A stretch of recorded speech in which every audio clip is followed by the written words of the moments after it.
যে কণ্ঠটি গতকালও রাজপথ কাঁপিয়ে ইনসাফের ডাক দিত, সেই তেজস্বী কণ্ঠ আজ চিরতরে স্তব্ধ।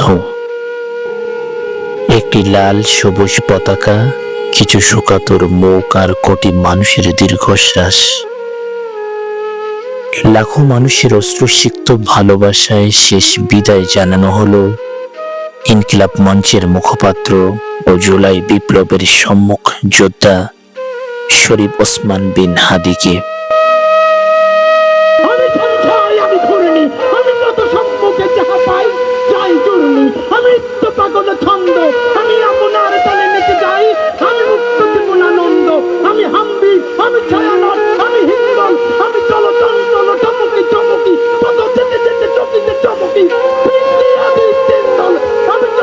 তিনি চলে গেছেন, কিন্তু রেখে গেছেন এক অসমাপ্ত বিপ্লবের স্বপ্ন আর রাজপথের লড়াকু এক ইতিহাস।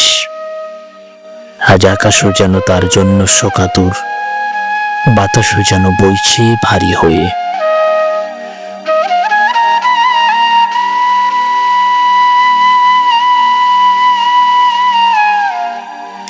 মানিক মিয়া অ্যাভিনিউ থেকে সংসদ ভবন এলাকা, সবখানে আজ মানুষের ঢল। এই মানুষগুলো কেউ হাদির আত্মীয় নন, কিন্তু আদর্শের টানে তারা আজ স্বজন হারানোর ব্যথায় ব্যথিত।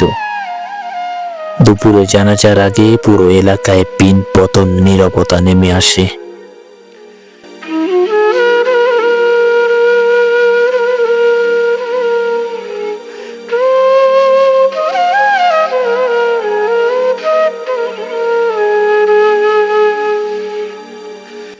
জাতীয় কবির সান্নিধ্যে ঢাকা বিশ্ববিদ্যালয় কেন্দ্রীয় মসজিদ প্রাঙ্গণে চিরনিদ্রায় শায়িত হলেন এই লড়াকু সৈনিক।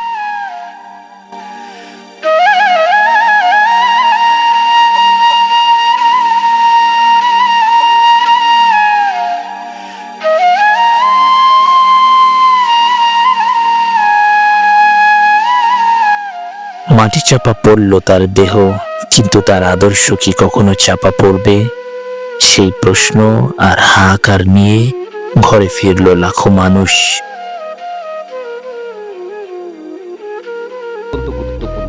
আমার হাতি দরকার, আমি চাই আমার ছেলে যেন হাতির মতো হয়।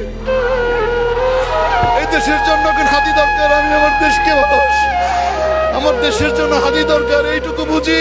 প্রতিটি ঘরে ঘরে হাতি দরকার, এই দেশের জন্য হাতি দরকার।